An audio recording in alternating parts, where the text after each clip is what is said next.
obviously 6.3 billion is not pocket change, not a small number. But how big is this deal really? It's a big name which is going to be taken out of the market. UPC was called also Cablecom at some time. It's been around for more than 10 years. If the deal goes through, it won't be there. It will be only just one brand remaining, which is only Sunrise. Exactly. Okay. And it's going to be a big change for TV watchers. As UPC is strong, more than 1 million subscribers across the country, 5 times more than what Sunrise has on the TV business. So it's a big meaning for that industry. So it sounds like this is like Sunrise just trying to get into the TV business somehow. Absolutely, this is it. And you see the two companies are in a very different path. You have Sunrise rising, making progress on the mobile internet, almost on par in terms of quality with the giant Swisscom, but they were still lagging in the TV business. And with UPC, which is losing steam, losing more than 30,000 subscribers last year, there must be a good reason for this. Yes, there's been a lot of discontent, within the consumers, yes. I guess those subscribers of UPC are asking themselves today, is it promising a better service for me once Sunrise take over? Sure, and let's be real. I mean, they're also probably asking themselves the same thing that I am, which is how much of this is going to be coming out of my monthly bill, out of my pocket. Yeah, that's the price question, and so far, Sunrise, I said this morning in the press briefing, and tonight in the Financial Wirtschaft interview the CEO gave, the target is clearly Swisscom. They want to have, they say, I quote, better, faster than Swisscom. And they compete in terms of quality, but haven't been that tough on price. So it's still unclear if there will be some price cut or even a price war. And that is going to be the question because, at the end of the day, again, how much are people going to be willing to pay? It's a big question for the Competition Commission, which hasn't... You mentioned earlier, you said something that hasn't been approved or subject to approval. Exactly. It's a bit complex. We've called the Competition Commission, and they've said they've been notified, but only informally, that the deal was coming. Now they need a proper notification.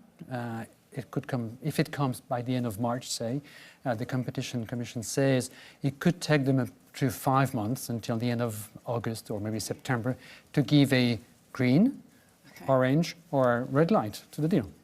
Okay, so obviously I understand green and red, but what does orange mean?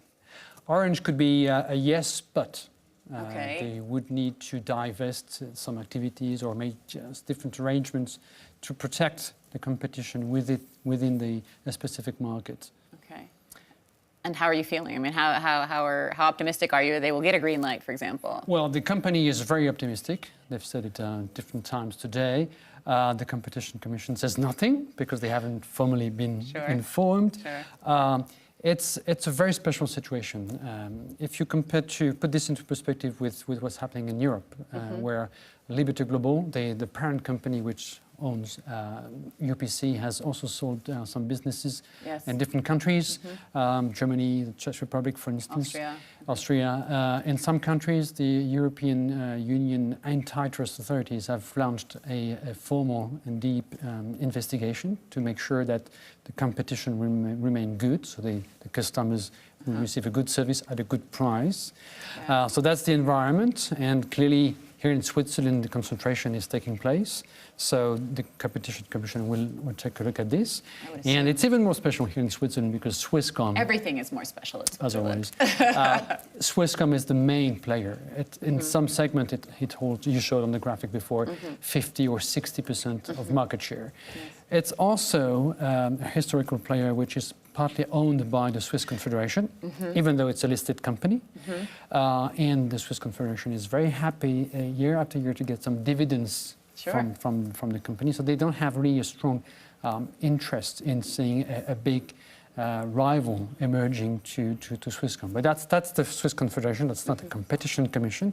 So we'll see how they feel that we're going to two strong players competing strongly with one another, or a form of duopoly, where customers don't get as much as they could, considering the very high price we pay. Don't forget, if we compare to Europe, Yes, we pay the most, or sometimes one of the highest, 50% more in the mobile services than in other countries. Other countries, absolutely. And speaking of investments, of course, we can't talk telecoms and not bring up 5G, which will be obviously the Swiss government just auctioned off the frequencies for close to 400 million Swiss francs. What can we see in terms of this? Well, Swisscom invested close to 90 million francs for the 5G, and they're going to be the first operator to expand with that new technology very, very soon. We'll see if they launch not just a technology competition, but also a price competition. The third player, which we have to mention, is Salt. Is the one which is the most aggressive, and they've scrapped the roaming fees in Europe, followed by Swisscom. Sunrise hasn't moved yet. So it's going to be very interesting to see how Sunrise, becoming much stronger, positions itself not only for quality, but also for price.